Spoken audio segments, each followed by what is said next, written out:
All right, everybody, I'd like to call this meeting to order. Ooh, feedback. Is there any...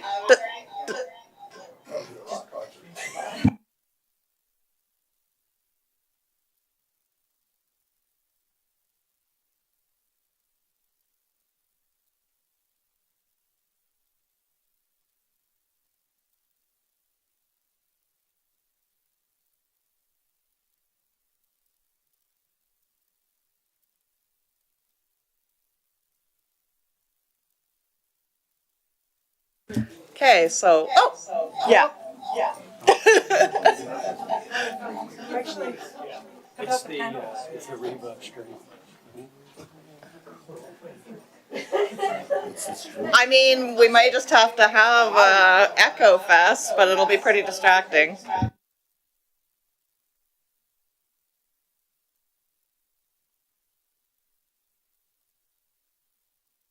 Okay, everybody? Okay.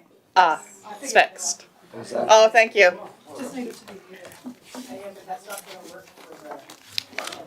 Oh, there he is. Well, then I can turn my mic off maybe during that. We'll cross that bridge when we come to it. We've at least got me able to speak for now, so let's try this. So, sorry, apologize. I'm gonna say again that this meeting is called to order, although that happened a minute ago with some technical difficulties. Before we begin, I want to acknowledge that we are privileged to meet on the Stalo unceded traditional territory of Chilliwack, Puyallup, and Sumath. We recognize that the Indigenous people of this land have a unique perspective due to being the first caretakers of this place that we work, live, and play on. The board also acknowledges the marginalization that many members of our community have experienced, whether as a result of race, sexual orientation and gender identity, or other personal circumstances.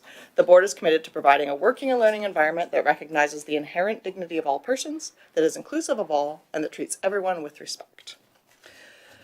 All right, can I get a motion to adopt the agenda, please? Trustee Westerby, seconded by Trustee Reed. Are there any amendments to the agenda? All right, seeing none, all those in favor of adopting the agenda as circulated? Thank you very much. Can I get a motion to adopt the minutes, please? Trustee Swanky, seconded by Trustee Westerby. Are there any errors or omissions in the minutes? Seeing none, all those in favor of approving the minutes as circulated? That's unanimous. Thank you, trustees. Okay, we're moving on to presentations. 2.1 is delegation presentation from Project AIM. I'd like to welcome Miel Bernstein and Elena Karashi. How do you say your last name? Karashi, to come up and give us their presentation. Thank you so much for coming.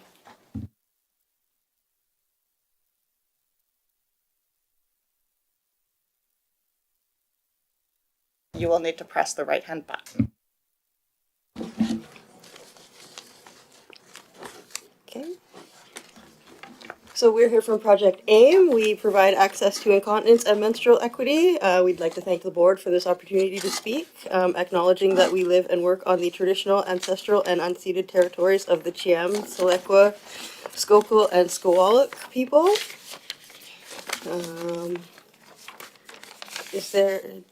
Do we get a scroll? Okay. Okay, perfect. This is me. That's you, yeah. So we want to talk just a little bit about the provision of menstrual products as per the government. It's rolled down very clearly for you to see up there. And there's a few points we want to point out to you. So menstrual products are supposed to be provided in all school bathrooms as of now. And there are some points around that I'd like to point out, which is they need to be free of charge, protect privacy, are barrier-free and easily accessible, are consistent in delivery and availability, and are non-stigmatizing. So Project AIM has been working with educators, students, and administrators in our districts. And what we realize is although menstrual products are supposed to be available in all school bathrooms, they are not. Some bathrooms, yes. Some bathrooms, no, and we want to talk a little bit about what might be the barriers to having it roll out smoothly in schools. Next slide, please. So this is the language from the school district policy 433, which talks about the menstrual provisions. That was, I guess, the language was finalized in the June meeting. So we would like to thank the board for their swift and responsive action on amending this policy to what we see today. Next slide, please. So Project AIM has been around in our community for 3 years now, and we started by collecting donations and giving away menstrual products to those in need in our community. And what we've realized coming into our 3rd year of this work is there is a lot more involved than just giving away menstrual products to actually ensure that we are working towards menstrual equity. So I'll talk just a little bit about some of the different approaches that are important. So destigmatization, advocacy, education, and barrier-free distribution together will ensure that people have menstrual equity in our community. Next slide, please. Okay, so this is a whole bunch of period poverty statistics that we've gathered from all of the studies are listed in the top right corner. So I put this all on one page to show the amount, the sheer amount of statistics out there regarding period poverty. Like 1 in 6 Canadians will experience period poverty in the next 12 months. 7% of those surveyed say that they're very likely to have to make a choice between menstrual product and another essential product. Another vector is the knowledge gaps in the orange section. So one of the things that we found was that while parents, and specifically mothers, are the main source of menstrual information for all genders, teachers and the school system are the second most frequent source of information, particularly in non-menstruating populations. So up to 59% of boys primarily are reporting that they're learning about periods from their teachers. Another thing that there's knowledge gaps in is the information about reusables. So the study found that only 1 in 5 respondents had ever tried a reusable, and so the awareness that they exist wasn't a barrier so much as having information about it, knowing whether it's going to work for you, and there's a cost constraint with menstrual products. If they don't work for you, you can't return them to the store. And then there's a stigmatization through social issues in the purple section. So one stat that I would particularly like to point out is that Léger reported that 15% of their menstruating respondents have missed school or work, specifically because they couldn't afford menstrual products. Out of 69% that have missed activities just because of having their period in general. And also 66% of respondents have heard periods used as an insult in general. 44% of menstruating populations have had it used as an insult personally against themselves. And another interesting thing I found was that 20% of non-menstruating population have also had periods personally used as an insult. Showing that the stigmatization harms across all genders. And so, in the systemic changes, we found an interesting stat that 86% of respondents believe that, quote, we should be talking openly about periods with boys and girls, but then 42% also agreed with the statement, I don't need to know about periods, saying, okay, well, we should be talking about it, but I don't want to be the one to do it, which was the gist we got out of that. So, and the next slide is basically just what I said in text form, and the next slide after that is just some graphs. So I've put links to all of the studies that I drew this information from on the back page. So if you want to go explore, that's there for you. And on the next slide, this is a breakdown of our education workshops. So we have become really passionate about menstrual education over this last year, and we've had a chance to design specific menstrual education workshops that would be that could help a range of people. So either organizations, all age groups, We've ran them through Chilliwack, as you probably know. We've had a variety now up and down the Lower Mainland and into Vancouver. And what's really important, what we found about the menstrual education is all of these things that we're talking about as problematic seem to disappear with education. One day of education has been amazing for people. So destigmatization, learning about the various products. I'm going to just be really brief because we're probably short on time. So this is what our workshop looks like. We talk about the basics of menstruation in a way that is understandable and accessible for all people, and we use a variety of different types of educational models, such as this one. Okay, these are models that work, that are 3D, that are like not scary. Then we run through the gamut of menstrual products, how they work. We pass them around, touch and feel, everything from your traditional, what you see in the stores, to the newer types, the reusables, the cups, the discs, all of these kind of things. People can see them. We demonstrate them with medical models. And then the funnest part is we give everything away at the end. So anybody who might not be able to afford it or who just wants to try something new, we give them away. So why we're here today is that we feel that we can marry two issues. One, the rollout of menstrual products in school bathrooms is probably not smooth because of lack of education in the schools.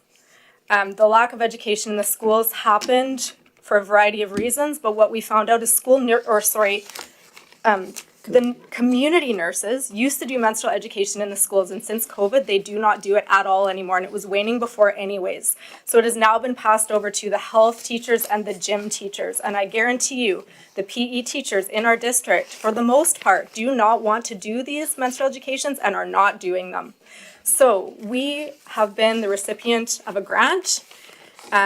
We have some money for menstrual education across the board, and we would like to offer our school district 3 free of charge menstrual education days that could be tailored to your school students or to your educators, say through Pro D days or whatever, to start the ball rolling.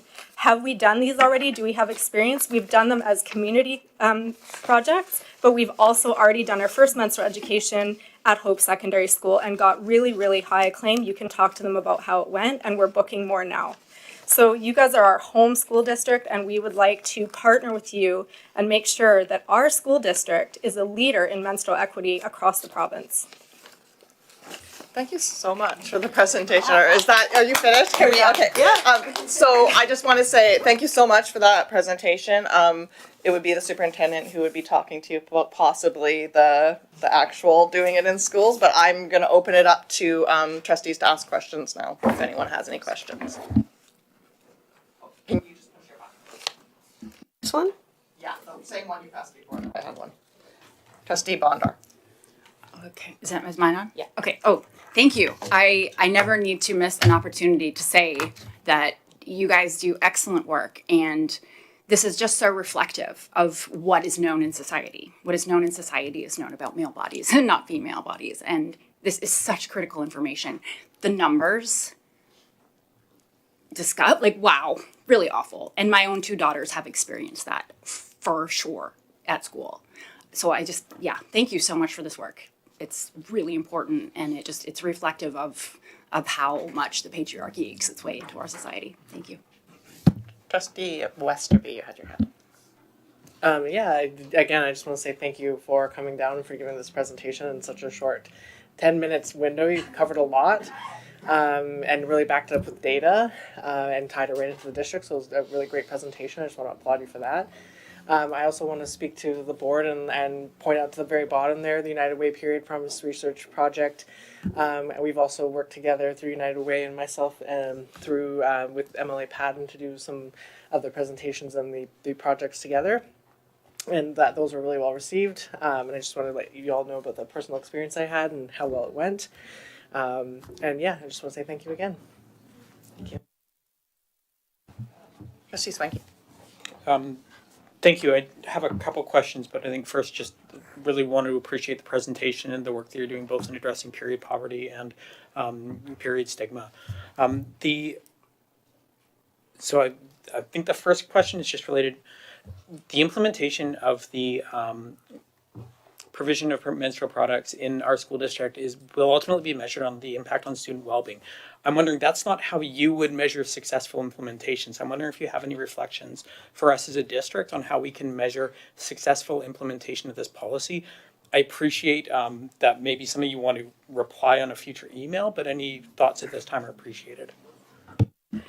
I think it can be measured in a variety of ways, and one is that are all of the bathrooms that are mentioned, are they providing menstrual products for free?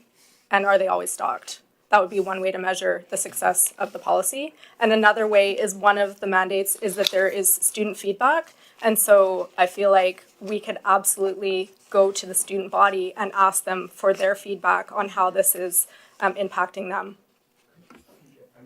Well, absolutely. Thank you, and I appreciate the comments because it leads very nicely into my question through the chair to staff on this matter. The Student Learning Survey allows individual districts to put questions to their own students, and I'm wondering if we have considered or are in a position to consider putting questions addressing the accessibility to menstrual products in that survey so we can better understand the experience of students. Thanks for the question. We have not, and we have the option of adding questions, and that's a consideration. Thank you. Can I say something on that? Go ahead. Anything that you folks want help with implementing or questions or putting together, we are a free resource for you to come to partner with you on those kind of things, because we're already asking those questions out in the community. And the other thing I want to say that I didn't say, and I'll just say it because I think all of us can agree that we do not want students missing school, missing sports, missing any school activities or any participation in life because A, they don't have access to products, they can't afford them, or B, they're not getting the right ones. So that really is why we're here. We're here to help you to make our school district be the best it can be in this way. Trustee Reed. Yeah, thank you, as always. I know that Project AIM, when it started out, it was so low barrier and it was going out through extra fare hampers, and I know that you served communities that normally wouldn't see that assistance. And so when I hear you talk about students missing school, and I think about those kids that, those learners that are marginalized on top of marginalized, so youth in care, people that live in poverty, and how it will just set them even further behind. So thank you for addressing that and bringing that forward to us. I was wondering if you have if you have any learning to share or interesting about cultural barriers. Have you seen anything along those lines? Do you work with kids in different, like Indigenous children, or language differences between cultures, that sort of thing? So I did recently meet with Angeline Prakash. She's a youth, I forget her exact title, but she's a youth community worker in the Westminster area, and she was mentioning that she comes from a really religious background. She's South Asian, and she wasn't allowed to participate in any of her family's religious rites when she was menstruating.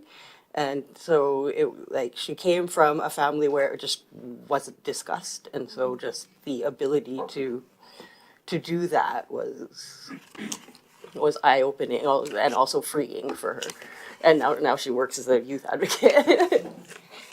And I'll just say, as we've done menstrual education days through different communities, we've had such a range of folks that show up. And so because there's a lot of open discussion in our education days, a lot of things around cultural, either stigma or access or not knowing how to talk to their kids or not knowing what products are available or whatever it might be, has shown up for us. So one thing that you're going to be seeing coming down the road is we're actually going to be offering a series of 3 professional videos. And they're going to be in English, but also in a variety of other Canadian languages as well as sign language, so that we will be able to send them to anywhere that doesn't have access, that might be more remote and that has other languages other than English in Canada, so that we can really broaden the scope of education. Yeah, so we were approved for funding to do an Inuktitut translation, but we were thinking that it would be really nice to get a Halkomelem translation as well. I just had one quick question. have you found when you have done presentations, I know you've only said you've done one in an actual secondary school so far, but have you had any anecdotal evidence about decreased vandalism from having students learn about these products? So Well, our presentation was last week. Expect results. the feedback has been in schools, though, for principals or educators who have stuck with it, is that if you budget for about 30% loss over the first 3 to 6 months, each month it seems to decrease, and if you continue, it's almost nothing. So I believe with added education or other school districts, not necessarily in Canada, but where we started to look for how to do these, they've said if you add education first to both your student body but also your educators, that the actual vandalism and stigma stuff is just not nearly as existent. So 30% would be way too high for those types of schools. Well, and I guess also, I mean, when I was a kid, people used to take toilet paper and get it wet and throw it at the ceiling. So we don't take the toilet paper away if people do that. So I guess. Thank you so much again for your presentation. I'm not seeing any more hands up, and that is sort of the end of your time, but I really appreciate the education tonight. Thank you so much.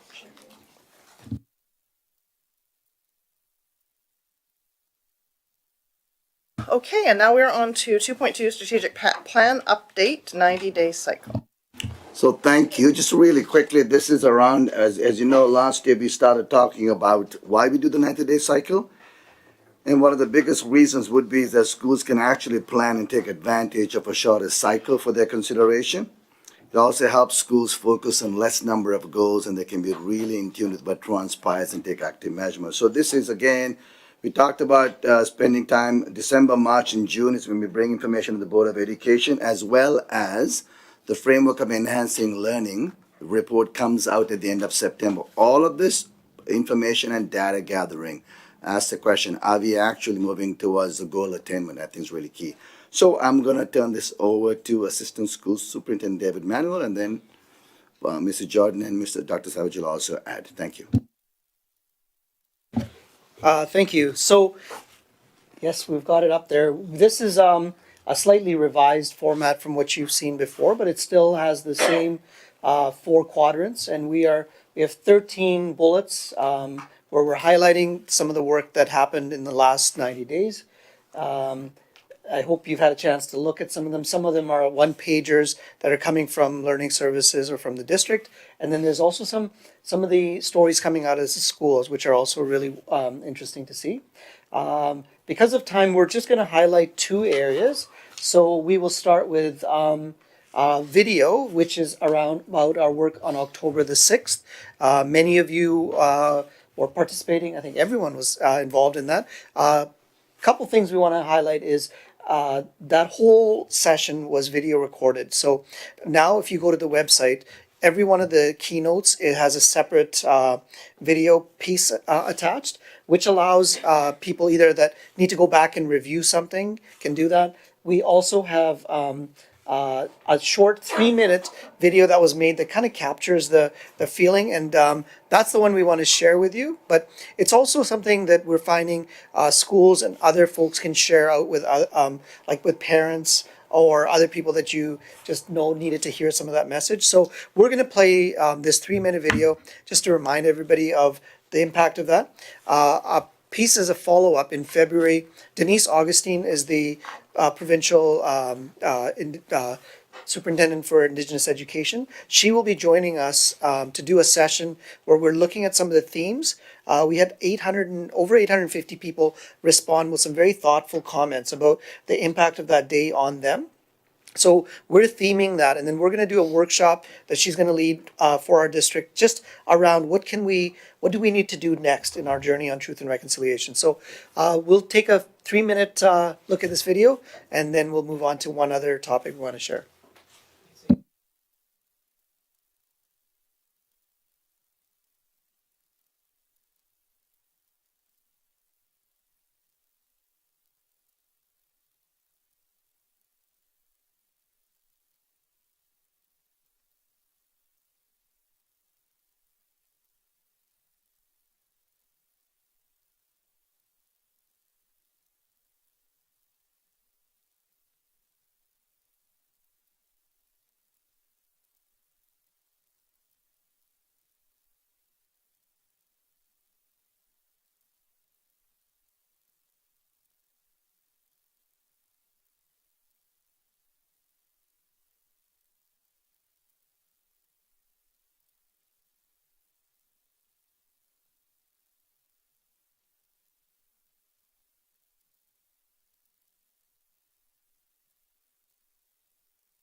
Thanks. So just those videos, that video and all the other videos are on the website. So if you want to share, please feel free to do that. And Dr. Savage is going to showcase one other piece in here. And there's so many. I think that we'll highlight FSA with care. So this was a strategy that started last year, where we really believe that sometimes our student achievement isn't fully reflective in how they're actually scoring on this assessment. And so last year we started with some supports to our teachers and our students around the importance of the assessment. We carried on with that this fall and added a component where the classroom teachers are actually grading their own assessments. So the grade 4 and 7 teachers are led through a in-service session where they're actually marking and reflecting on their own students' work. And this has been a powerful piece that we've added this fall. And here's a comment from one of the teachers. I found marking my students' FSA booklets at the Saturday session very beneficial because it gave me the opportunity to reflect on how to meet the needs of my current students and what I would do differently to prepare my students for next year's test or assessment. So it was a new strategy this fall, and one that we'd like to continue on in the future. We think it had some powerful impact. So again, many stories, but those are two of the ones we're highlighting at this meeting. I want to draw your attention to this. The bottom of this one pager talks about a next cycle. So our next 90-day cycle, you can expect stories about planning and training for safety, FBAs, student engagement, secondary literacy, a Robertson Strat Plan story, CBIEPs, our district resource team, and some numeracy assessment pieces. So we've added that piece to the one pager. Thank you. Thank you. Are there any questions from trustees about, Trustee Bondor? Thank you. So that was a really interesting part about the teachers marking their own students' FSAs. It strikes me that that's an excellent plan for them for all the reasons you mentioned. I don't understand who was marking them before. Maybe you could clarify. Great question. So prior, we had school district teachers marking the FSAs, but we opened it up to anybody that was that wanted to do that, and so it was various teachers, but it wasn't necessarily the teachers that taught those grades. Yes. So now I just want to clarify. So now each teacher is that's the rule. They must mark their own. Oh yeah, great idea. Cool. Thank you. Can I just clarify, they get paid to mark the FSAs? So we offered a choice this year. So in the past, yes, it was done on a Saturday and all teachers were paid. This year we offered the choice of either you can mark it on a Saturday and be paid for that time, or we released time and did it during the workday. So teachers had a choice. Yeah. Okay, thank you. Trustees, I'm not seeing any other hands up, so thank you so much, Steph, for that presentation. It was really nice to see the little video of the Indigenous Purdue Day. That was cool. Obviously, it was a very small part of the day, but it was really nice to see those little highlights. Okay, so we're moving on to information items. So 3.1 is trustee written reports. Those are in the package. 3.2 is board performance review report. So as chair, I'm tasked with reporting out on the board performance review. We started this process in May. Everyone filled out a survey. We tried to have a discussion. It kind of got interrupted. Honestly, it kind of got dropped. It wasn't the best process this year. I'm just going to say I have received feedback that at least one trustee didn't feel like this report was an accurate reflection of the process, which I take to heart and will try to do better next time. I will. Oh, sorry, this is a trustee report. That's not what we're talking about right now. Board performance review. So I just want to say, trustees, I did my best to accurately report the way I felt that it went, but we are in the process of hopefully coming up with a process that all trustees feel comfortable with and feel like is a better reflection of our work and that will hopefully contribute to actually making changes in how the board functions instead of just saying whether we did bad or good and moving on. So that is in the package for you to review what we are currently doing. Moving on to does anyone have any questions? Oh, we don't normally do that for information items. 3.3 is BCSTA report. Trustee Reed. Yes, thank you. So BC Academy was this past weekend. I'd like to thank Trustee Westerby, Richelle, Bondar, and Swanky for attending alongside myself. We did have learning topics including blanket exercise, reducing greenhouse gas emissions in schools, unpacking evidence about improving student outcomes, just for the public so they know some of the things that we learned about, and that's professional development, which is in our mandate, so that's wonderful. I found particularly interesting to hear about the changes to the BC School Act, we received information about that, and I just wanted to highlight that there's further information in your emails from BCSCA. So there's information items in there if you want to read about the changes that are coming. So after a couple more education items, after advocacy by BCSCA, the Minister of Education and Childcare and BC's K-12 education partners have made a joint statement about creating safe, caring, and inclusive schools. So that was aligned with some of the advocacy that had been done on that front. So the link to that is in your email.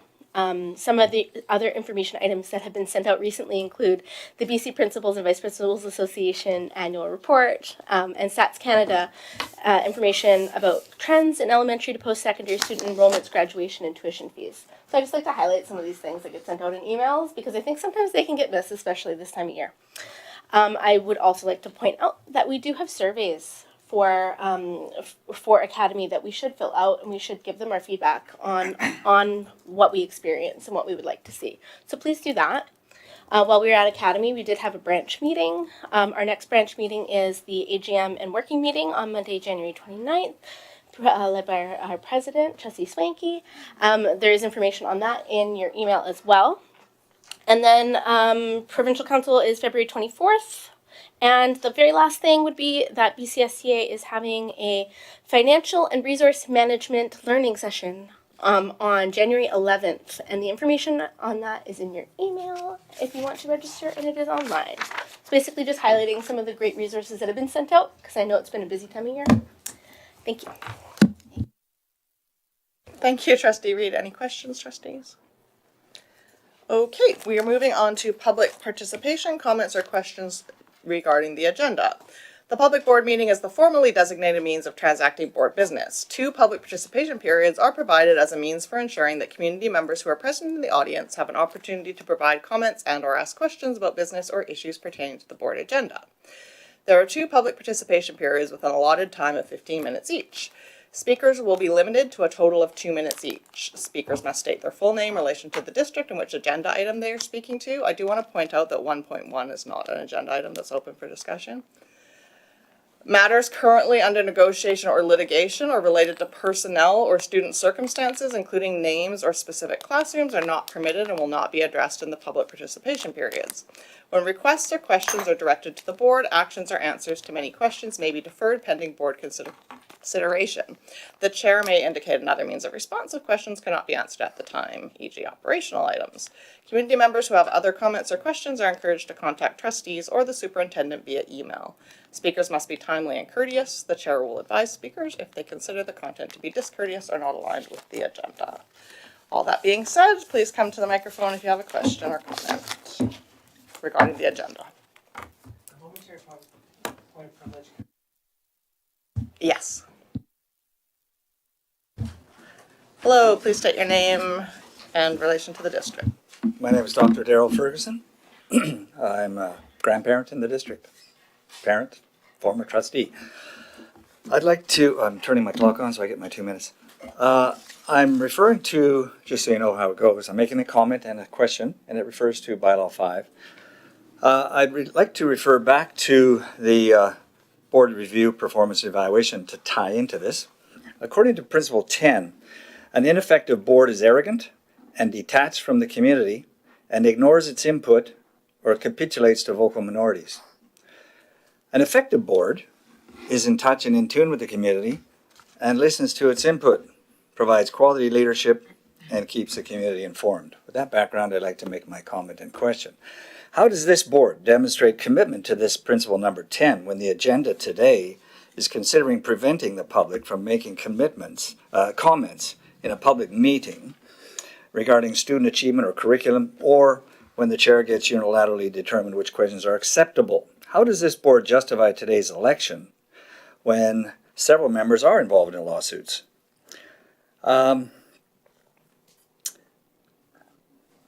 And denying community members their charter rights to voice an opinion and make comments to an elected body whose job is to listen to the whole community and hear their concerns, and another by a trustee against a member of the public. Why does this board pander to the agenda of these activist trustees who promote their own ideological preferences or their own sexual proclivities to the detriment of the majority of the learning community? I'm sorry, just When will this board get in touch with the community and invite its input? How will this board demonstrate a commitment to listen to the community? When will student achievement become the primary concern of this board? Thank you. Thank you for your question. The comment about sexual proclivities was unwarranted and uncalled for. I was going to cut you off, but you stopped saying it. So I will address the bylaw 5. If you had looked at the package, did say that the mover was planning to withdraw the motion, because we have not had a good enough chance to really go over that with trustees. There was conflicting ideas about how bylaw 5 was best amended, so the mover of that motion is planning to withdraw it at tonight's meeting. There was never a move to restrict people from making questions or comments. There was only a move to possibly restrict those to written form only. There was never any intention of removing the ability to do questions or comments, just so you know. But once again, the plan is to withdraw that tonight. So anyways, that's the answer to that question. Hi, my name's Linda D'Armani, and I live here. I'm an employee. I want to talk about policy 4.4 and policy 5.24 and 704. I know you guys were talking about getting rid of some of that stuff, but I wanted to ask the superintendent, is the ability to deal with violent behavior still in an EA's job description? And I wanted to ask how many times a year are EAs injured by violent students? And is the violence against EAs increasing? And how many violent students do we have in this school district? Superintendents, possibly assistant superintendents, can answer that?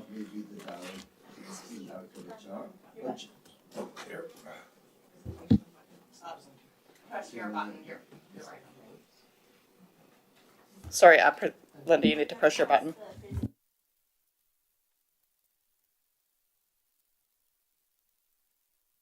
Go ahead. So with regards to the job description, I believe there is reference to that's an environmental piece that EAs would still potentially encounter. The violence response piece that we're bringing forward tonight is with under WorkSafe BC regulation, and we do follow our health and safety, occupational health and safety regulations when it comes to preventing violence in the workplace. I don't have those statistics in front of me that you've asked for right now, so I need to take that away. But you will get them for me? We would be able to provide whatever information is publicly available on what sort of health and safety statistics that we can provide. We wouldn't be able to provide information related to students' IEPs or safety plans, things like that. I'm not asking for that. I just know, I know, because I have been an EA, and I know that being an EA is an extremely violent job. And I wonder what we're doing to protect EAs, because what I saw in all this stuff was how we're protecting students, not how we're protecting EAs from violent behavior. Yeah, I can share around planning for safety. Sorry, I think you need to push your button. So lots of planning for safety for staff that's taking place, and in-depth in-depth training with respect to our ERP and ISWE. I know those are acronyms, but that's taking place for our EAs to prevent. That's the preventative tool. Yeah, are we getting counseling and stuff for them? Because there are a lot of EAs Yeah. and time to report. I did raise a point of privilege. Yes, yes. There's a point of privilege interrupts all other business. Certainly appreciate, if I may have the floor. I certainly appreciate the inquiry. This is public participation. It's not a back and forth. It also, I would recommend that questions be taken under advisement and can be responded to more fully by staff as appropriate. Thank you. I agree. All right, so I haven't been, because the timer's off, I feel like 2 minutes has expired with all of those questions. So all right, yeah. thank you.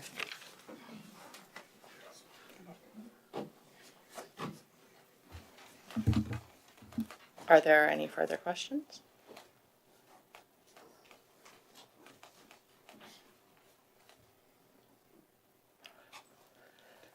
Okay, seeing none, we're going to take a 10-minute recess. I've been asked by trustees to have a brief break. So see you at 6:24 to continue the meeting.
Everybody, I'm going to call this meeting back to order.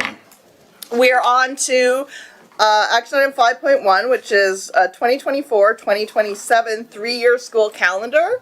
I am in conflict for this item, so I need to step outside and hand the chairing over to Trustee Bondar for this item. Trustee Swanky. Thank you. I'd like to acknowledge the same conflict and recuse myself as well. All right, so Trustee Bondar, if you can just, or somebody call us back in when that's been. Okay.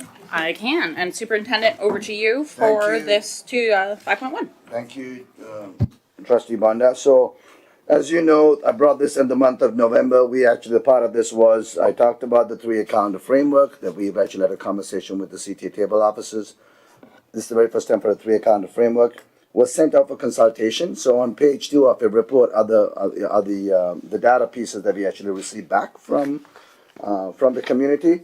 Just really quickly, as you can see, 83.1% support the existing framework of the calendar. So some of the key pieces for your consideration, and hasn't been no different from the previous years.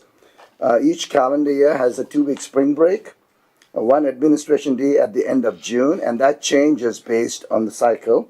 There are 6 professional days, including the school-based day. On top of that, out of the 6, one of the professional days, we're going to engage in the whole activities, either half a day or the cumulative activities during the year, amounting to 1 day that'll be focused on enhancing Indigenous student achievement. That's an ongoing consideration looking from an equity perspective. As an organization, it was also part of the school calendar regulation, but we continue that work, and we just talked about the importance of October 6th. Also, and part of that this is part of the agreement with the Chilliwack table officers. We have 3 days of student assessment evaluation and parent-teacher consultation. So in total, collectively, 2-week spring break, and there are days when Christmas holidays and spring break need to fall, as well as we have 6 professional days, 3 reporting assessment days, and the last day, which is called the administration day. So 83.1% of the staff, parents, and community are in favor. This is slightly higher than last year's percentages, and we had a similar calendar. It was a 1-year calendar. Last year was 80.2 for a similar format of the school calendar. And generally, just feedback-wise, people that didn't support the calendar were concerned around the number of professional days, as well as when Christmas holidays fell. Comments such as that were some of the considerations. So I have, the recommendation is that the board approve the 3-year calendar from 2024 to 2027. And just for clarity purposes, I then submit each calendar for each year to the Minister of Education by the 30th of March. Thank you. Trustees, does anybody have any questions about this calendar presentation? Trustee Westerby. Thank you. I just have one question about the no's. Is there any qualitative data about perhaps like why people would have responded no? And if not, is that something we could potentially work into in the future, as there may be just something substantial for us to consider out of those no's? Thank you. Great question. I actually have all the theme data by itself, and I can easily provide that information, first of all, to the members of the Board of Education as an update, as I always do. Just general theme-wise is the people are looking at the number of, so they're looking at the calendar constructs, when days fall, if there's a 3-day weekend. A lot of those things, we carefully sit down with the CTA table officers and we co-construct what's best for the organization. So a lot of the comments are based on items such as that. Or, for example, why is Christmas starting a week earlier? And so realistically, most of the, considerations were around the 2-week spring break, around the mental health wellness for staff and students. So those are the general themes of consideration. Thank you. Trustees, before any other questions, could somebody make the motion? We can put it on the table, please. Trustee Westerby. I move that the Board of Education approve the 2024-2027 3-year school calendar as presented. Thank you. Seconded by Trustee Reed. Does anybody have any more questions about the calendar? Trustee Prosay. Through the chair to the superintendent, is that 187 days in session? Has that been the standard norm? Because I know that we have a few extra days now that they've added to the holiday calendar. So is that is our instructional days are 177 days of non-instructional are 10, so that's 187. Is that how it's been in the past? Because if we have a few extra holidays added to the calendar, do they lose an instructional day? Or do we work longer hours through some days? Great question. If you look at the 3-year framework, if there is a holiday, obviously we lose the instructional days. And so if you look at, and also looks at when the school year ends, that also has an impact on the number of days in session as the number of instructional days. Specifically, if you look at the 26-27 school calendar, we actually have less instructional days. That would mean that teachers, table officers, teachers, our agreement is they work longer to make up the required minimum number of hours as per the school calendar regulation, and that's set by the ministry. Any other questions? Okay, seeing no other questions, all those in favor of adopting the calendar as stated? And that is unanimous. Thank you, trustees. And I guess we can call our chairperson back.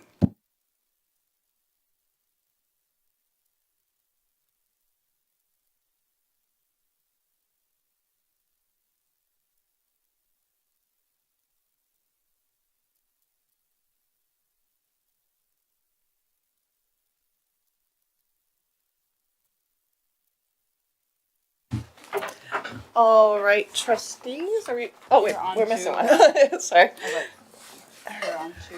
Okay, so we are back, and we're on to 5.2, which is bylaw 5, board meeting procedures revised. You'll recall that at the last meeting, we had referred this meeting to solicit more feedback from trustees. In that time, we did get a little bit of feedback from trustees. It was contradictory, so was not very helpful in moving forward at this point. So therefore, Trustee Bonter, do you want to say what you want to have? Say?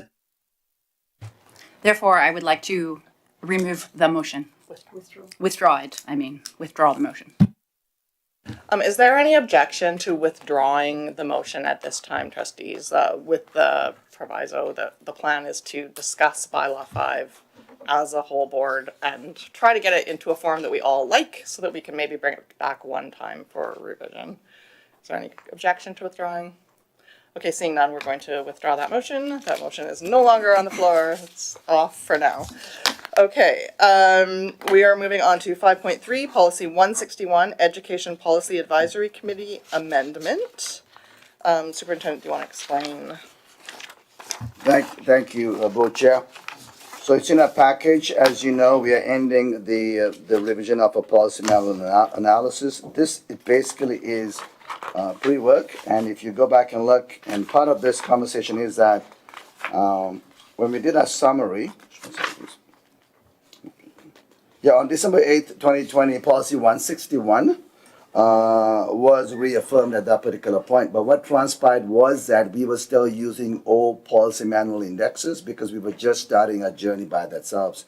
So this policy existing needs to be changed, specifically looking back at the indexes with the new policy manual by itself. So if you go back and look at what's on the screen, the changes, it's a very slight change, and now it just references the new policy manual. So page 2. Thank you. Yeah. So basically, EPAC is responsible for, prior to this, EPAC was responsible for the 500 section, which was students, and the 600 section was instructional education programs, and the 900 section community relationships. That's now been merged into section 200, partner and community relations, and section 300, students, instruction and programs. And that is the amendment. Thank you. So just to clarify, this is the same things that EPAC is responsible for, but with the current numbers and names for those sections of the new policy manual. Okay. Would anyone like to make this motion? May I speak a question? Yeah, question first. Just to clarify the comment of staff, not all policies currently under EPAC would fall under this. So for instance, provision of menstrual products, 433, was previously the purview of EPAC, and it no longer would fall to that committee, correct? That is correct. Thank you. Would anyone, Trustee Moss, do you have a question? Yes. Okay, Superintendent, can you push your button? So, are there any other policies that now are falling under the EPAC's purview? that previously weren't, besides the one that Trustee Swanky has just referenced? Thanks for the question, Trustee Mars, and I think you went by luck. So some of the items prior to have now moved under Health and Safety and Human Resources. That's been the change from the initiation of the previous policy manual, and that's on our website. I can't tell you the specific policies. So, sorry, so you're saying that health and safety now falls under EPACs? Or doesn't? It does not. Okay. When we did the analysis of the policy manual, it wasn't a direct correlation. Some of the policies that existed under EPAC probably now reside in a different section. And one more follow-up, if you don't mind. And so who was it that sat down and looked at all of these, made these decisions about what could and couldn't go there? Great question. If you recall back March of 2020, I think exact date was the 13th or 14th before COVID, we sat down as a Board of Education. We talked about the new policy framework. I sent an Excel spreadsheet about all the different policies. The board knew about this right from March of 2020, and so we've gone through those iterations, and each time there was a change or an update, that information was provided to the members of the Board of Education. And thank you for that. I was asking specifically about particular policies coming under EPAC's provision as opposed to the boards or any other entities. So that's fine. Thank you. I appreciate the Trustee Westerby? I'm just wondering if there's any, the question through chair to staff, if not chair can potentially answer. If there's any provision that we could potentially add that would allow us to put something through EPAC that may not necessarily fall into these two, if we feel like it might be helpful in the matter.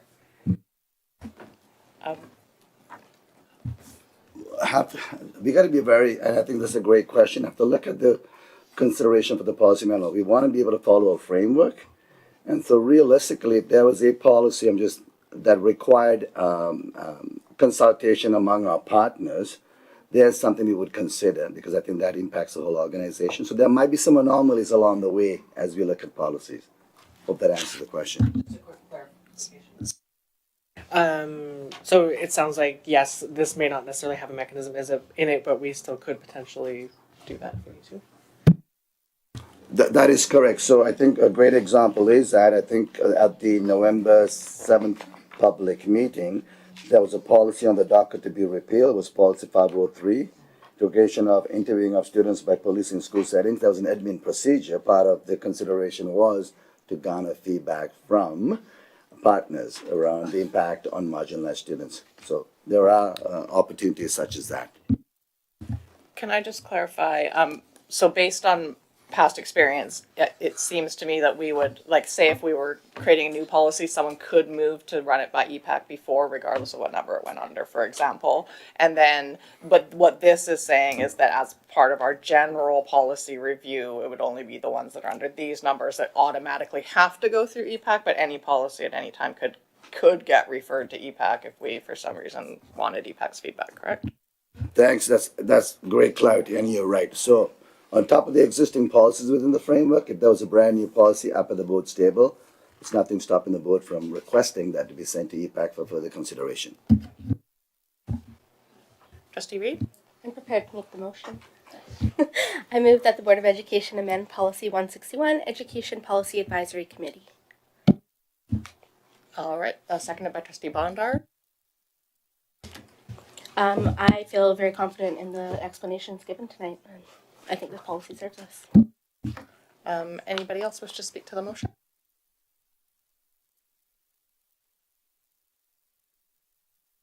Seeing no one, all those in favor that the Board of Education amend Policy 161, Education Policy Advisory Committee as presented. That's unanimous. Thank you, trustees. Okay, so we are moving on to 5.4, Policy Renovation Project, which is policies to be repealed. We will do 5.4.1, Policy 524, Physical Restraint and Seclusion of Students in School Settings. This will be Mrs. Jordan and Mr. Manuel, Assistant School Superintendents.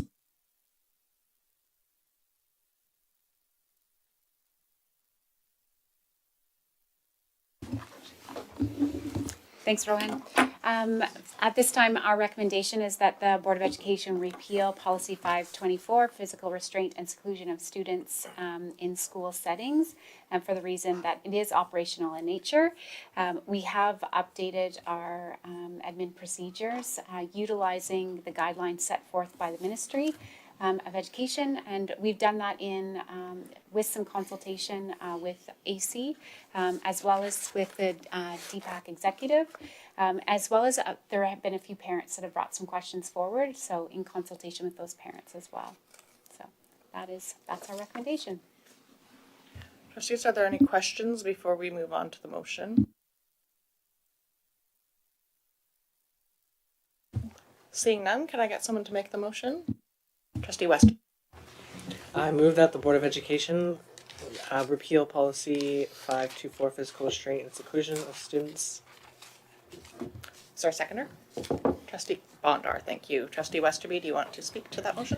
Yeah, I was on the advisory committee, accessibility advisory committee, and there was lots of discussion, lots of back and forth, and we even had a presentation on the I'll read out the actual escalation indicated response plans and individual safe work instruction, and we were really thoroughly had a lot of our questions answered, and I just want to say I appreciate how much thorough work was put into this and a lot of consultation. It gives me a lot of faith in moving forward with it, so thank you. Trustee Reed. Yeah, I would like to second that I appreciate the value in feedback from partner groups and that you've highlighted that specifically, which groups were consulted and gave input, so we can feel confident that they were present, and I appreciate that outline as well. Thank you. I just wanted to say, oh, Trustee Moss, go ahead. Thank you. In view of, the situations that we know that take place in schools with QP having difficulties with violence in students and whatnot, I think it's unfortunate that the board is choosing not to make any kind of a statement around physical restraint and seclusion.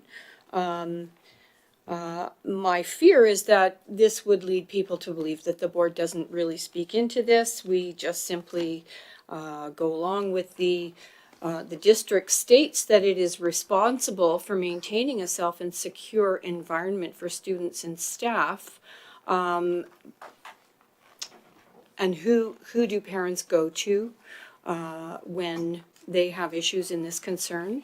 So again, I think that, the board needs to speak to the fact that it does care deeply about inclusive and safe spaces for students and adults. And so I'm going to oppose repealing this policy.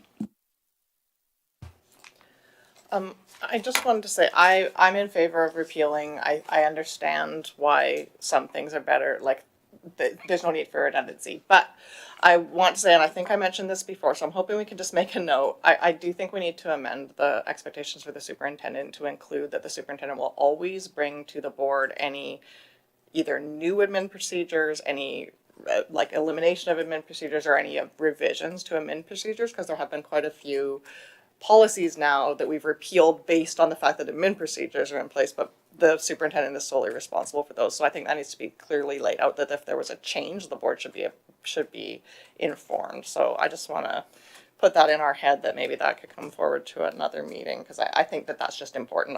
I trust the superintendent now, but we never know. Suddenly he could go rogue and we wouldn't even know. No, I'm just kidding. But yeah, so I just think that's important. So I'll just say that. But I am in favor of repealing at this time. Trustee Smith. Thank you. A couple questions through the chair to staff, if I may. The proposed administrative regulation addresses a lot of the detail around supporting students and defining the interaction that can take place, the parameters of it. What it didn't clarify for me was the process by which the administrative regulation is going to be reviewed. So I'm wondering if there's any consideration of an annual review through the Accessibility Committee for Inclusive Education, the AC Committee. I'm wondering if there's any consideration of consulting with Indigenous rights holders, given that's a condition of our LEAs. I'm also wondering if there's any consideration of providing an annual report to the Board of Education, given that it does talk about the data going to a district principal. And if this is not defined in policy by the board, that's reasonable information to come to the board, perhaps in camera if that's appropriate, but information at least that we're aware of. Were any of those process pieces a consideration? Thank you. This is the information that you actually sent this afternoon, right? The same information. Yes, you're right. And so part of the learning is this. First of all, I've actually mentioned, regardless of admin procedures being part of administration, you may have seen in the last bit of time, we've had a couple of admin procedures where people have given us feedback on, and I think we always need to be responsive to the needs of the community as an organization. So that's number one. Number two is that, and that's a great question, Trustee Swank, is trying to embed that process somewhere so it doesn't get lost. As the board chair talked about, that as we iterate as an organization, we need to capture that. So there might be an admin procedure, I'm just thinking out loud right now, that might articulate responsibilities of administration of bringing information back to the Board of Education, as well as there'll be some admin procedures that we need to review on a regular basis. Even though these are green documents and we have a cycle in place, when parents have a question or comments, we want to be responsive. And B, we need to have a system where yearly, based on practices and considerations, that we have a review of this through some key committees. And I think he talked about the Indigenous Education Advisory Committee, as well as the Inclusive Education Advisory Committee. So yeah, that's great. As well as, I think, including our partner groups. I think it's all part of the consultation process for us to be transparent and to be, and just going back to Trustee Ma's consideration, despite not having a policy, there's a level of accountability around the processes we have in place to protect staff and students. Trustee Pro. Through the board to Rohan, Superintendent. So in the 5, it says that in the administrative procedure, it says that the information will be shared with the district health and safety manager to student services in order to advise principals, managers, and other staff as necessary. Is that information available to the board, or is that private? That is available to the Board of Education. Thank you.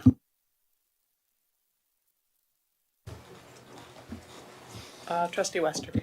Yeah, I just want to address one comment that was made on the, by members just about repealing this policy and having nothing in policy that kind of covers it. And I'm just reading through it about the Board of Education believes in creating and maintaining learning environments that are inclusive and safe for all students and adults. We do have that iterated in quite a few other policies. So I just want the public to be rest assured that I don't think there's anything in this policy that isn't covered elsewhere. Okay, trustees, not seeing any other hands up. All those in favor of repealing policy 524, physical restraint and seclusion of students in school settings? Opposed? Sorry, Trustee Swanky, I didn't see your hand. Okay, thank you. So, did you get that? 6? Okay, that motion carries.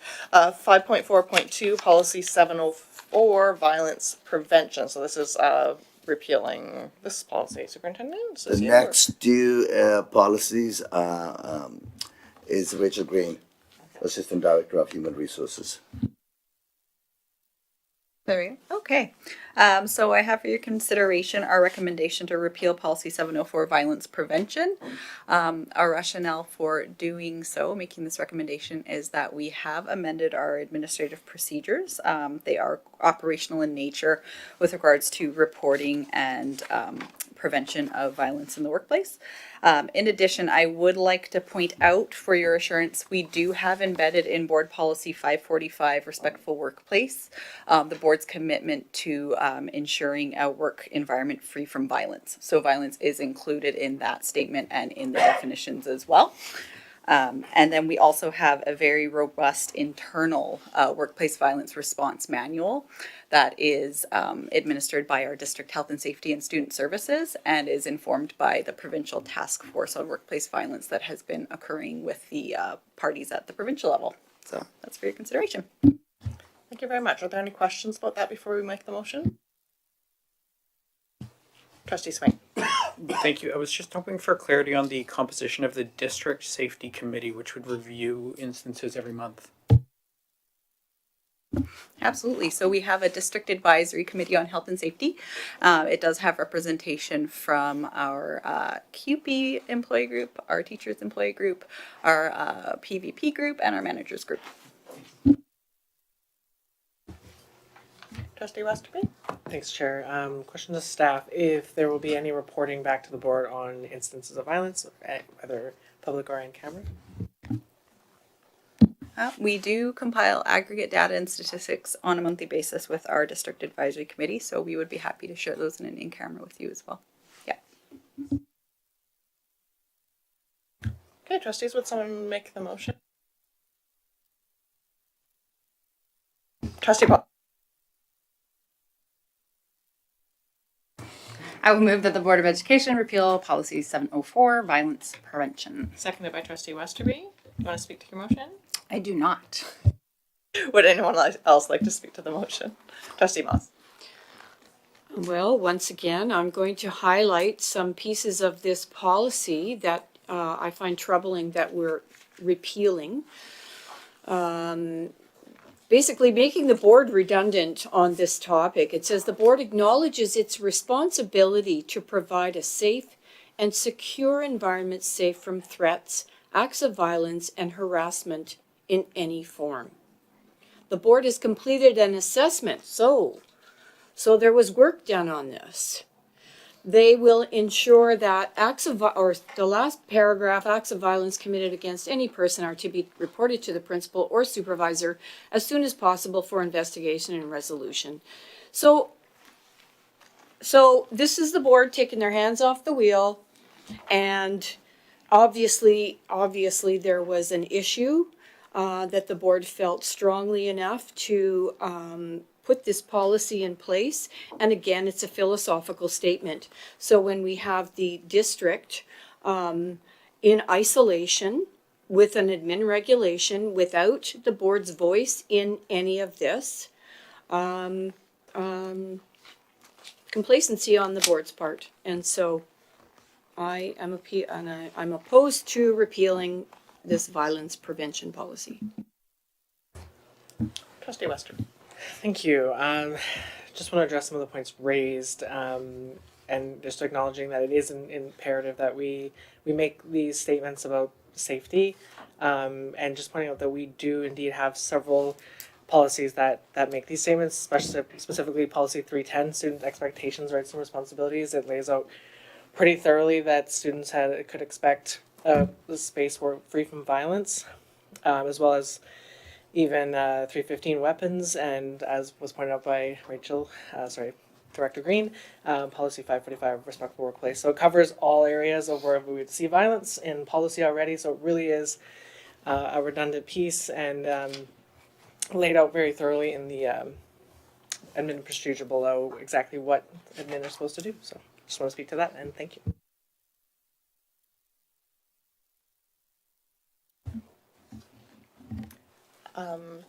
I also will speak in favor of repealing. I would like to see, the only thing I guess I do slightly agree with Trustee Maz on is that I think it would be nice for our policy manual to have the admin procedures on the same page somehow, so that they were under the same numbers that the policies are under, just so that everyone can go and see the same things in this, like the things in the same spot, make it very accessible. If a parent has a question, they can see all the headings, and they'll see some of them are policies, some of them are admin procedures, but in the same spot. I think that would alleviate some of the concerns of going, where do I find this stuff, and just make it a lot easier to access. But I'm fully in favor of repealing. I don't think we need to have redundant policies.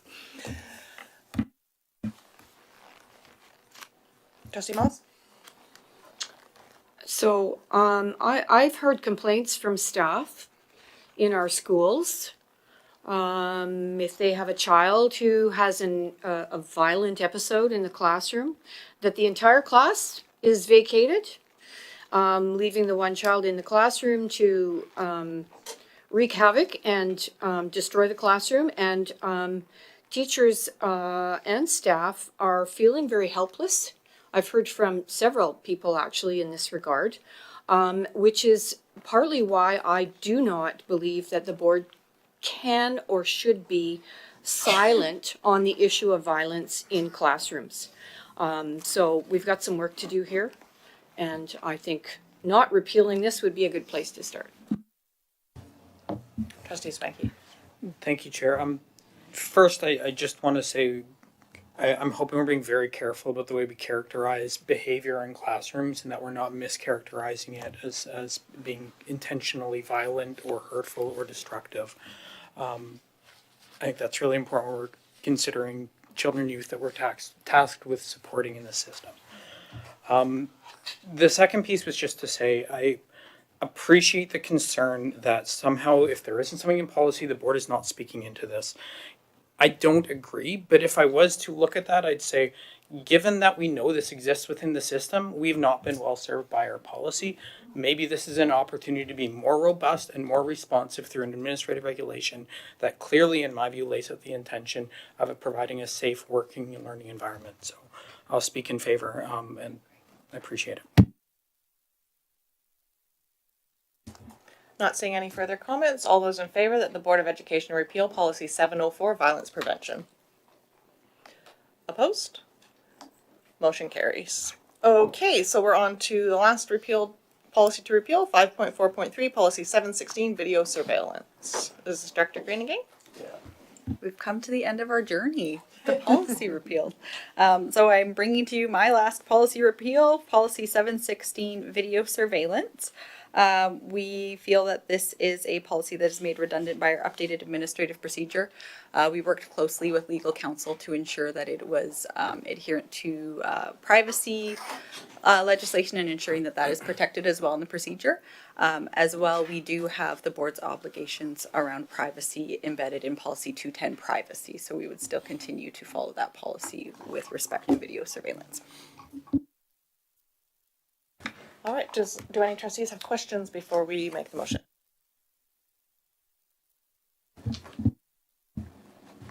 Just a quick one if I may, and I apologies, I don't know if it's in the admin procedure off the top of my head.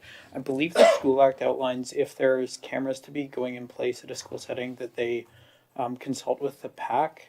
Is that embedded in this procedure or does that exist elsewhere, like in the Act itself? Yeah, you're correct. It is in the School Act, but we do also have it in the procedure. So it's under section 1.2. Thank you. Yeah. All right, excellent. Can I get someone to make the motion? Trustee Bond. I move that the Board of Education repeal policy 716, video surveillance. Seconded by Trustee Westerby. Trustee Bondar, would you like to speak to the motion? I would not. Would anyone else like to speak to the motion? Trustee. Of course I would. So second paragraph in the admin procedure for video surveillance says the district recognizes its obligations with respect to staff and student safety. The district recognizes. So the district is now making its statements that normally the board would say. I'm not sure who the entity of the district is that recognizes this. It is basically a philosophical belief, and it's a troubling pattern that I've seen all throughout here. So where we have administrative regulations in absence of the board's philosophical and moral views, we now are replaced by the entity of the district. And the district is, I'm not sure who the district is. Is that this person or that person, or is it these people as a whole?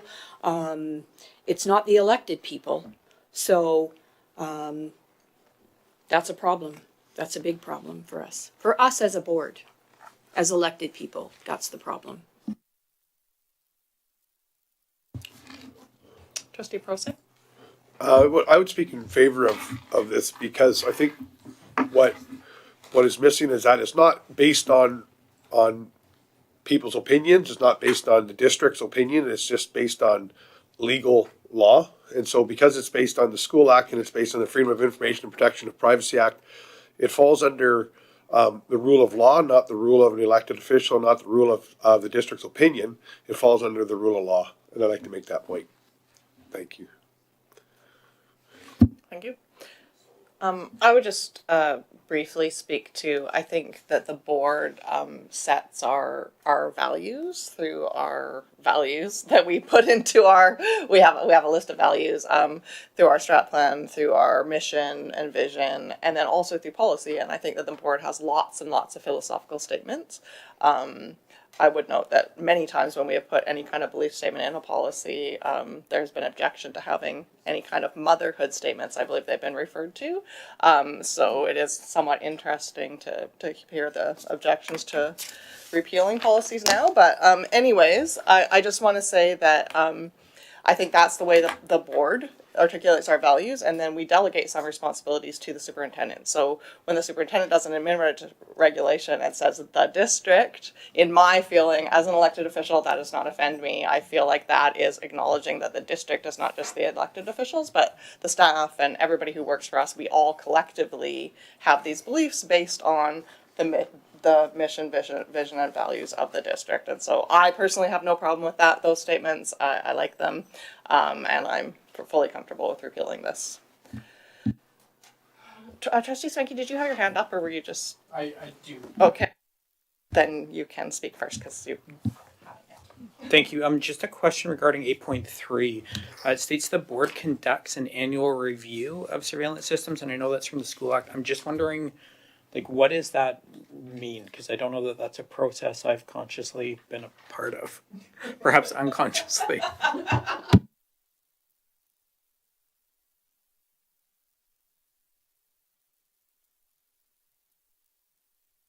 I would have laughed too. I believe it's just more in reference to the technology department ensuring they're auditing and reviewing what surveillance systems that we currently have in use. Yeah.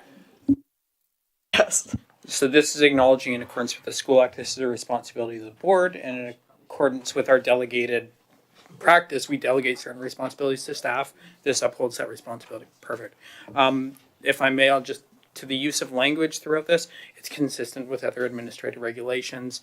I don't mean to diminish the underlying philosophical difference at this table, but it's not unique to this administrative regulation, not really germane to whether or not it is repealed. Thank you. Trustee Western. Thank you. Exactly how do I frame this? So I'm not speaking against moving forward with the repeal and the current administrative procedure, but I'm wondering if there had been any partner feedback garnered for this and through the staff, and if potentially we could look at doing some feedback on this video surveillance administrative procedure, because I recognize that there are marginalized groups who may feel differently about surveillance and surveillance programs. And I just want an opportunity to hear from our partner groups on how it may impact them and ways that we could potentially update that. So if that's a motion that I need to make, please let me know. If that's something that staff's willing to consider, also please let me know. I'll just start, and then Rachel, you can join in. I think part of this process was for us to actually get legal feedback. And so Rachel worked extensively with Harrison Company to ensure that we are compliant with the School Act and any sort of pieces. I do hear, and I think there's another policy, admin procedure that talks around the impact on marginalized students. And I think we want to be much more aware of our admin procedures and the impact on our student population if you're really going to focus on looking at inequity in our system. And I appreciate that. My reflection would be is we're always happy to have our partners give feedback on any of our admin procedures. I think I've said that in the public website at any given time, and it's an ongoing green document. So as opposed to informally putting something out, my encouragement is if you see something, you go through an admin procedure, please give us some feedback. We'll engage in a conversation. Almost all the time, it becomes a face-to-face meeting about trying to understand some clarity and provide more guidance and clarity to the admin procedure here in the feedback. Hope that answers the question. I'm just wondering then if we could perhaps add part of this administrative procedure to be a ongoing evaluation of its impacts, and then that could be something that's reported back and reconsidered.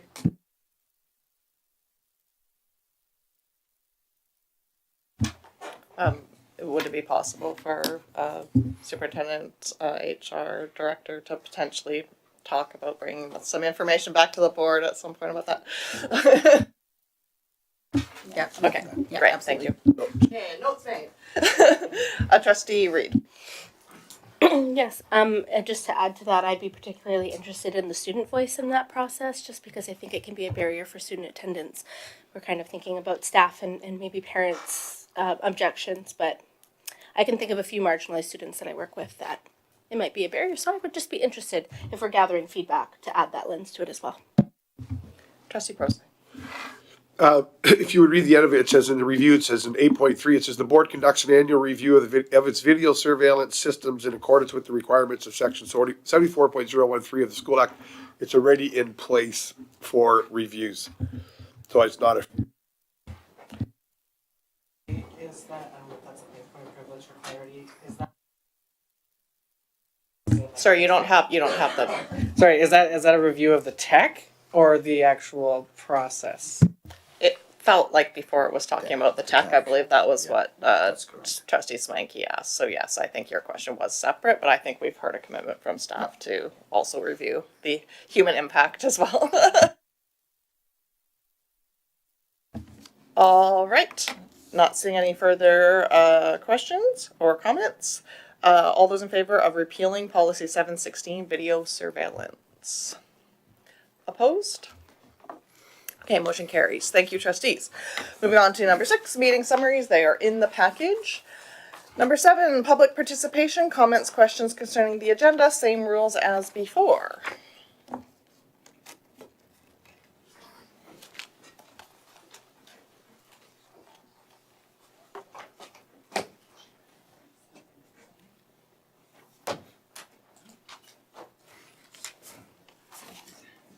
Linda and dear Marnie, and I live here. Anyways, I'm happy to hear that you have decided to, at this time, withdraw the motion. I hope that you will not consider in the future limiting people being able to come up and speak, and because I think that makes a huge difference. Hearing someone speak rather than just handing in questions. So I appreciate that. Thank you very much. Thank you.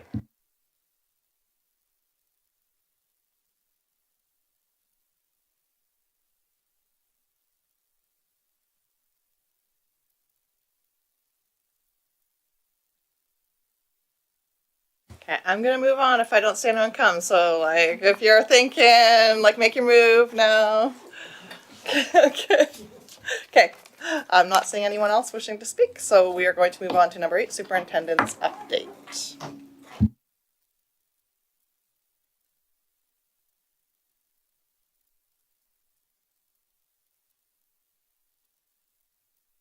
Thanks, Chair. Let's up for a second. Okay.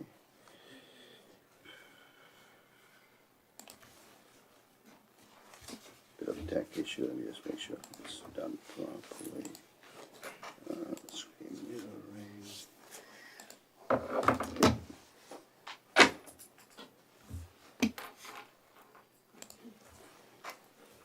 Perfect. Thank you.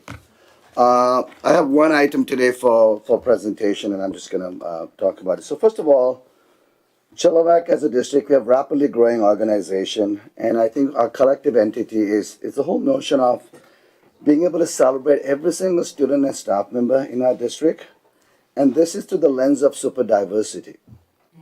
This work is super important. In simple terms, super diversity acknowledges that there are multiple ways of us being in a school community that coexist simultaneously. And there's a bit of a graphic up on the screen.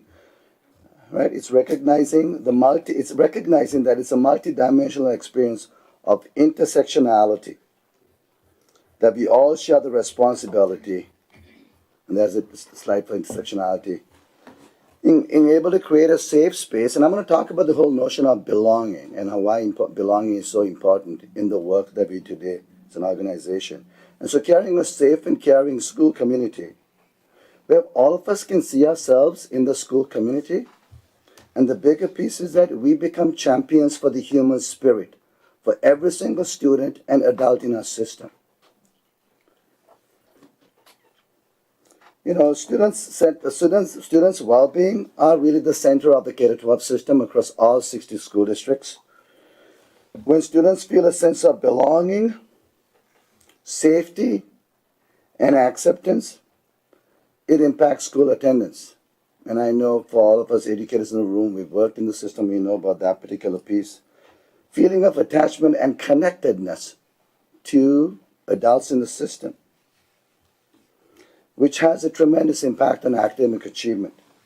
So I think you know about Dr. Michael Fullan. He's a well-known, renowned education research, and he talks about in his article, Right Drivers for the Whole System Success. And he talks about the fact that in our ever-complex, contentious world, we can no longer afford to separate well-being and learning. And this is for students and also for adults. For one thing, well-being is learning. As the complexity in the world has evolved, well-being and learning represent an integrated concept. And that's by research standards. When students and adults feel like they belong in their school community, it positively impacts their overall well-being in the system.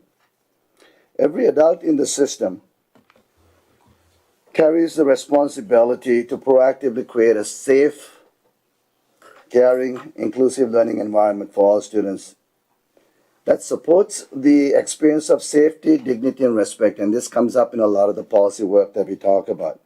It's also important that every adult in the K-12 system feels that their own safety and their well-being is supported at the school or the workplaces. And that's really non-negotiable as the work that we do. And it's around inequity and moving towards equity.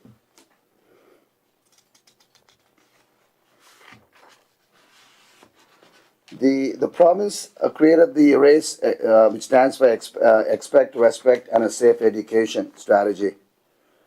And to provide resources to help schools, families, communities across all 60 school districts, it's all about building a more safe and caring school community. And realistically, the bottom line is, if you look at through the website, and this is just a snippet of the website, every single student has a sense of safety. And I need to qualify what that looks like. Being accepted who you are and being respected. And this comes back to a sense of belonging and well-being, regardless of the intersectionality we bring in. And that is connected to the academic achievement. We are looking at producing citizens in our school community. And I know that all 60 districts are evolving, and this is super important. So, and as part of the RACE strategy, the Ministry of Education and Childcare, they support all 60 school districts, that fosters greater inclusivity in the classroom and schools to reflect the profound diversity in our communities, which I talked about when I talked about diversity, inclusion, and equity.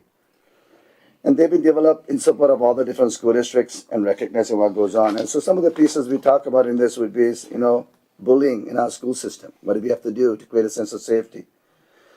Okay, the whole notion of racism and discrimination, that's ongoing. I know as a student, we all been bullied in some form. How do we change that structure? What do we have to do to create that by itself?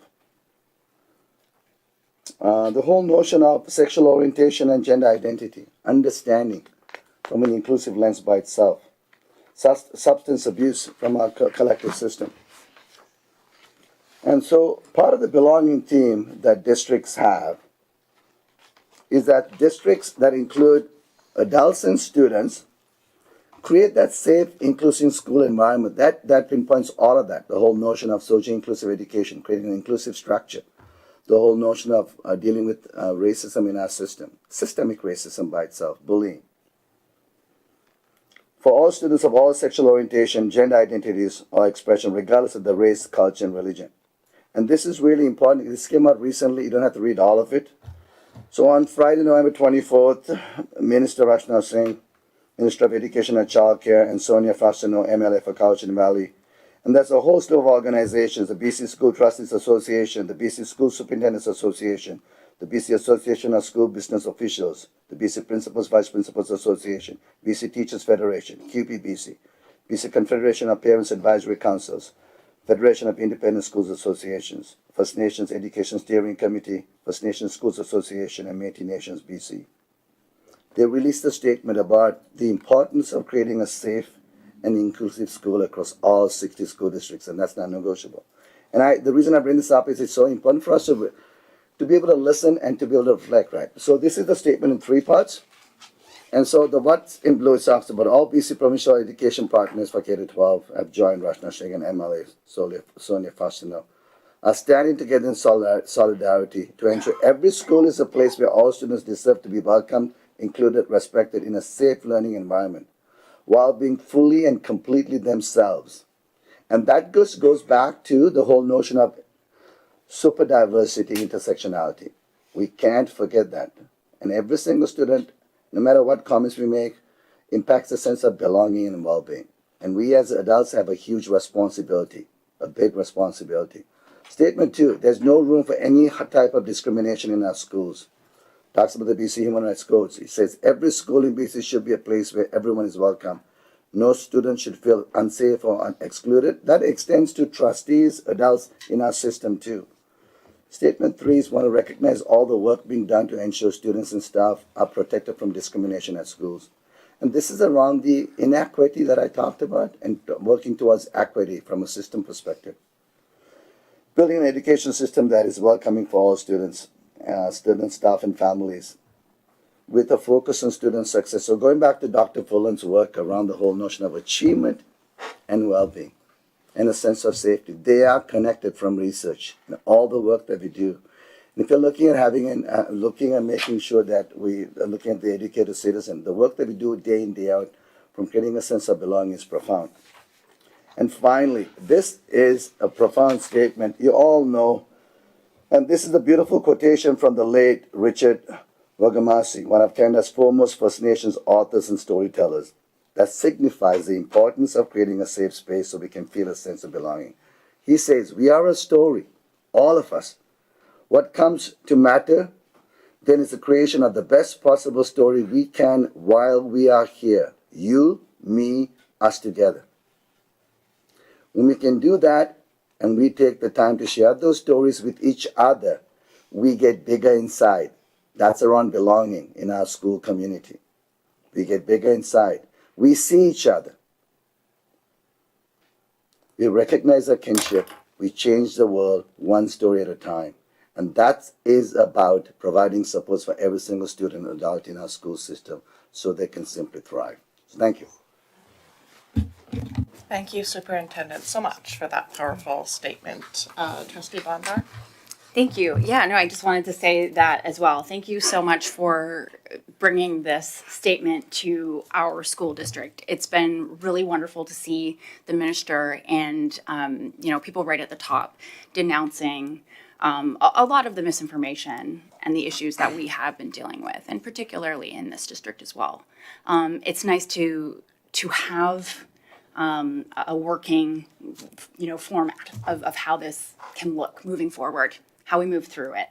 And so thank you. Thank you for highlighting that, and as the leader of this district, really driving home that point that every student is welcome here, and they all deserve to feel safe here, and they won't learn well here until they do. So thank you for that.